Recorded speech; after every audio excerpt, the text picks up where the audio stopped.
So Hazael loaded down 40 camels with the finest products of Damascus as a gift for Elisha.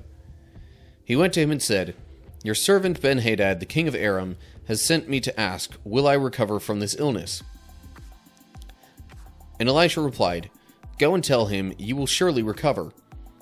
But actually, the Lord has shown me that he will surely die." Elisha answered, "The Lord has shown me that you are going to be the king of Aram." When Hazael left Elisha and went back, the king asked him, "What did Elisha tell you?" And Hazael replied, "He told me that you will surely recover."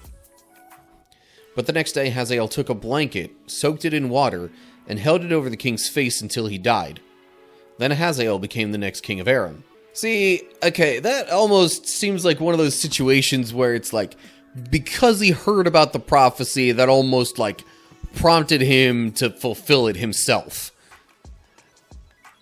Not saying that makes the prophecy illegitimate, but still, kind of almost seems self-fulfilling in a way. What's up, cool people? My name is Matt. Welcome back to our Bible study. Alright, we're looking at 2 Kings chapter 8, and events so far, or at least context for what's going on. Elisha, the prophet, has been involved in a lot of stuff.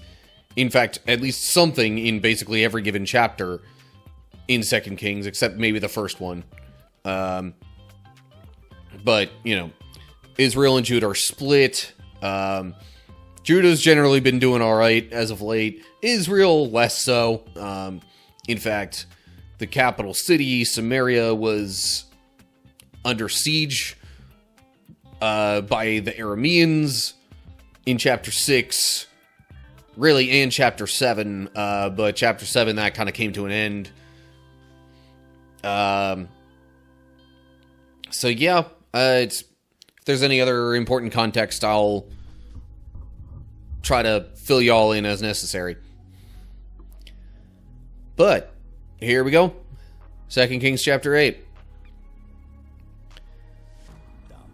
Elisha had told the woman whose son he had brought back to life, "Take your family and move to some other place, for the Lord has called for a famine on Israel that will last for 7 years."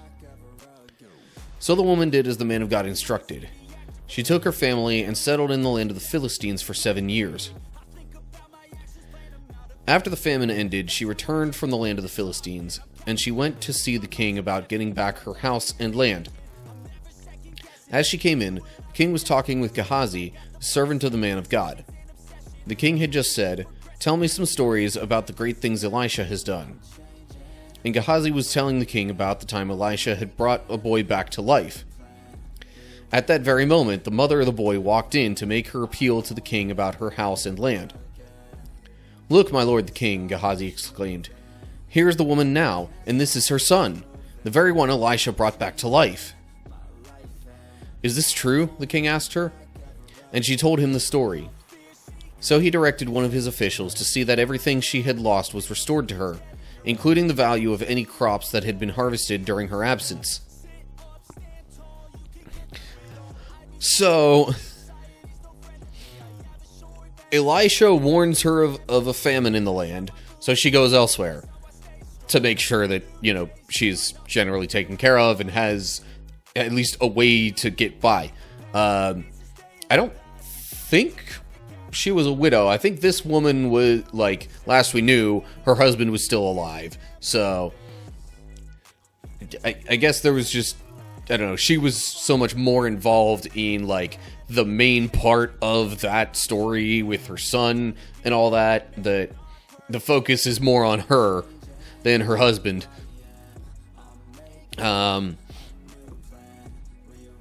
So then the famine ends and she returns and wants to get her stuff back, and it just so happens that the king is talking with Elisha's servant about things Elisha did.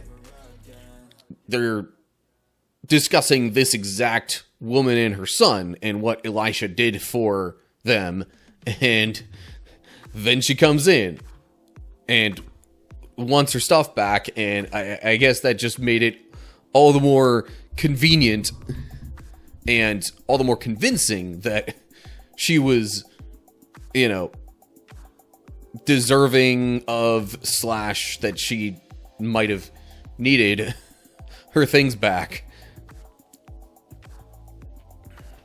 So yeah. Then I guess she gets it all back, no issue, and it says she even got the value of any crops that had been harvested during her absence. Because otherwise, especially the more recent crops, like, might have been left there with her being able to potentially harvest them, but since they had been harvested while she was away, she might not get that chance, so she'll get the value and maybe be able to just buy the equivalent instead. Helps a little more with, you know, readjusting back to the new slash old the former living situation that she's now returning to. Anyway. Alright. Moving on to verse 7. Elisha went to Damascus, the capital of Aram, where King Ben-Hadad lay sick. When someone told the king that the man of God had come, the king said to Hazael, "Take a gift to the man of God. Then tell him to ask the Lord, will I recover from this illness?" So Hazael loaded down 40 camels with the finest products of Damascus as a gift for Elisha. He went to him and said, "Your servant Ben-Hadad, the king of Aram, has sent me to ask, will I recover from this illness?" And Elisha replied, "Go and tell him, you will surely recover. But actually, the Lord has shown me that he will surely die." Elisha stared at Hazael with a fixed gaze until Hazael became uneasy. Then the man of God started weeping. "What's the matter, my lord?" Hazael asked him. Elisha replied, "I know the terrible things you will do to the people of Israel. You will burn their fortified cities, kill their young men with the sword, dash their little children to the ground, and rip open their pregnant women." Okay, hang on a sec. That's a lot to cover. So Elisha goes to Damascus, the capital of Aram. Why he's going there? God called him there, I guess. So Ben-Hadad is the king of the Arameans. That's the same guy who was king when the Arameans laid siege to Samaria. So maybe God doesn't exactly like Hazael for that. But in any case, Ben-Hadad's sick, wants to seek word from Elisha about his recovery. And so he's telling Hazael, so Elisha is telling Hazael, who Ben-Hadad sent, basically saying, okay, go tell the king that he's going to be fine, but actually he's not going to be.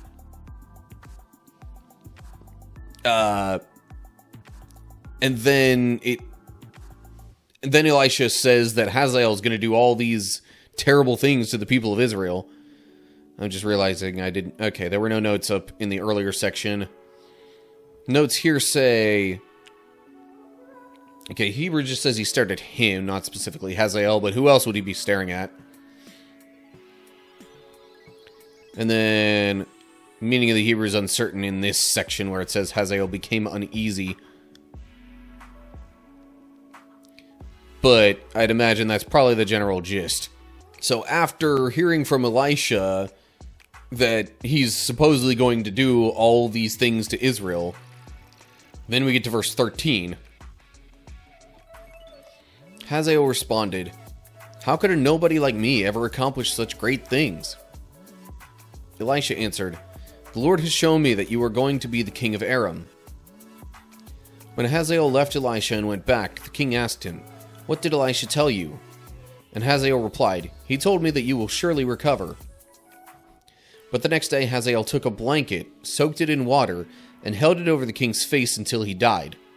Then Hazael became the next king of Aram.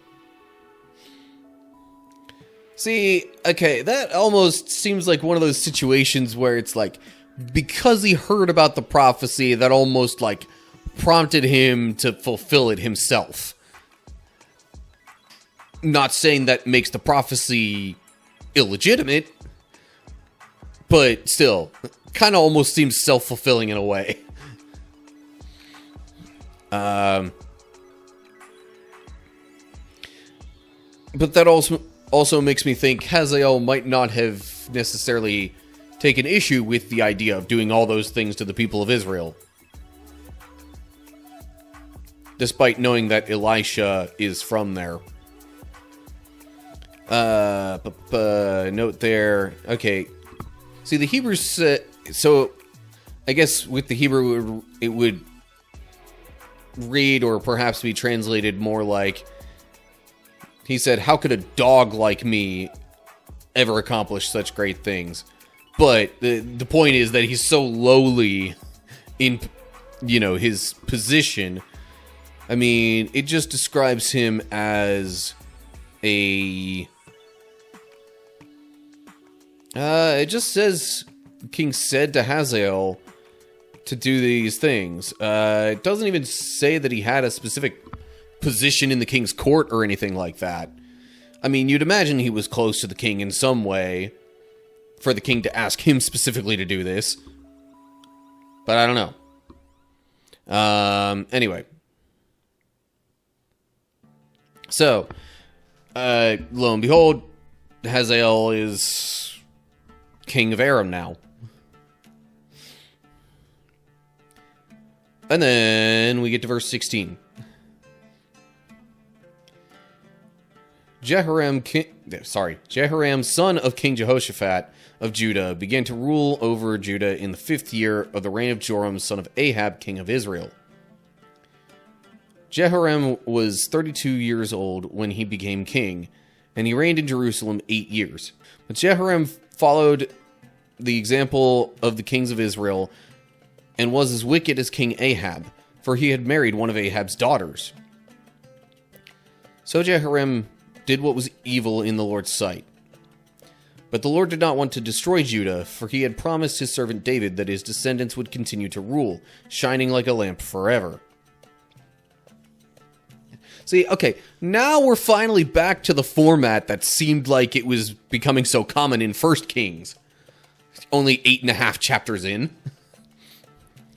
So now, Jehoshaphat's son becomes ruler in Judah, but he married one of Ahab's daughters. Ahab, that one king of Israel who basically let Jezebel run wild and drive away / kill off a bunch of the prophets of the Lord, and really himself hardly even wanted anything to do with the Lord. So Jehoram married one of his daughters and is not doing what is good in God's eyes. Alright. Moving along to verse 20 now. During Jehoram's reign, the Edomites revolted against Judah and crowned their own king. So Jehoram went with all his chariots to attack the town of Zair. The Edomites surrounded him and his chariot commanders, but he went out at night and attacked them, under cover of darkness. But Jehoram's army deserted him and fled to their homes. So Edom has been independent from Judah to this day.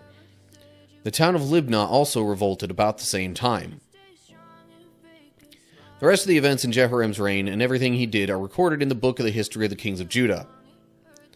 When Jehoram died, he was buried with his ancestors in the city of David. Then his son Ahaziah became the next king.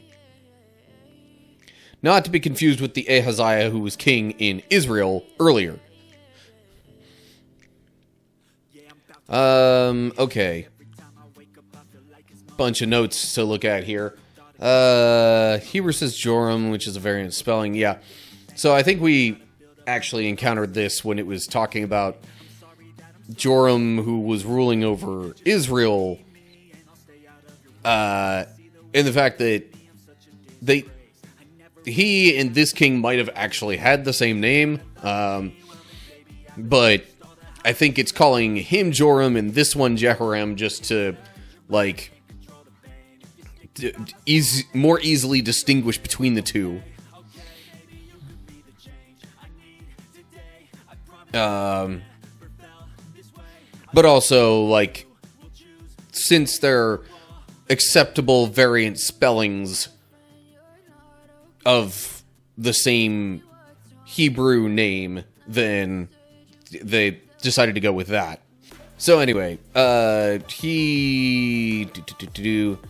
Greek version reads seer instead of being spelled like that, but similar enough pronunciation anyway.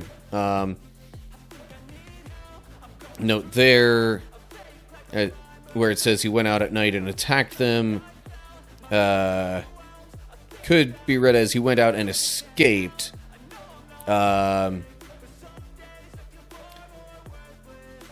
Either way, his army deserted him and fled to their homes. And that kind of almost implies then, especially with the attacking situation, that, you know, that wound up being how Jehoram died. But, yeah, so not much about him. I mean, he ruled all of 8 years, and that's not exactly a ton compared to some of the other kings we've read about. Okay. And then I guess we'll move on to verse 25. Ahaziah, son of Jehoram, began to rule over Judah in the 12th year of the reign of Joram, son of Ahab, king of Israel.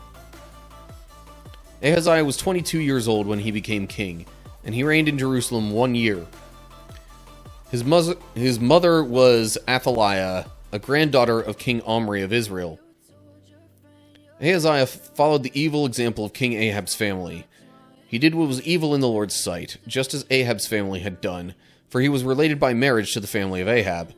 Alright, so, unsurprisingly, I guess, since, you know, his father wasn't exactly worshiping God and following the rules set out by God, or those kinds of things, then Ahaziah also did things that God didn't like. I mean, I'm pretty sure it words it more to the effect of, did what was evil in the Lord's sight. Alright.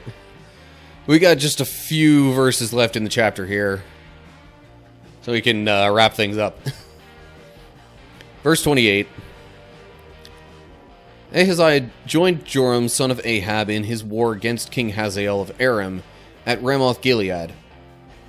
When the Arameans wounded King Joram in the battle, he returned to Jezreel to recover from the wounds he had received at Ramoth. Because Joram was wounded, King Ahaziah of Judah went to Jezreel to visit him. And that's all it says there. Makes me wonder if there's going to be more on that conflict. But it also mentioned one of the shortcomings of Jehoshaphat was that he, you know, made very close allies with King Ahab. I'm pretty sure it was King Ahab of Israel. The point being, a king of Israel that was not following the Lord. Because he made such close allies with that king, also might have given off the idea a little bit that he was okay with what was happening in Israel and how they were being ruled and things like that, which could have also contributed to the next generation's lack of following God. Note there, Ramoth. Hebrew says Ramah. And if there's a significance in the different spellings, I am not aware of it off the top of my head, but I would encourage you to look it up if you're interested in that kind of thing. Because honestly, sometimes there are very significant details just in the name of a place that, especially in the Bible, that can, like, shed some light on the history of the place, what it was all about, things that might have happened there. But yeah, so now Judah has kind of fallen off the track of where God wants them. Israel has been like that the whole time since they split. But now Judah's following suit, like, about 4 or 5 kings later. So yeah. There's 2 Kings chapter 8 for you. Alright, so we got back to, you know, the old familiar Kings layout of things. Seems like it's been a little while since they did that. Certainly for Judah. This is the first change of kings mentioned for Judah in this whole book so far. So 8 chapters in before any of that happened. It's not exactly looking good for Judah now, at least in terms of having good, faithful kings. We'll see how that goes as we progress, I suppose. But yeah, like and share if you enjoyed the video. Subscribe to the channel to get updates when I post new videos. Look down in the description for links to social media pages and all sorts of good stuff like that, including Discord server where we can chat about stuff, and you can have another way of keeping tabs on my videos pretty easily. There's also a link to my supporter page down there if you want to help financially with what I'm doing here. Maybe help me with, you know, equipment upgrades as they might be needed, or other things like that. If you sign up for a membership, you can also get some rewards in exchange for your support. So yeah, make sure you check that out if you like what I do. And then, of course, down below the description, leave comments with any thoughts or questions or anything like that. So that's going to do it for now. Hope you're all doing well. Hopefully I'll see you soon for another video. Whatever the case is, till next time, stay cool, people.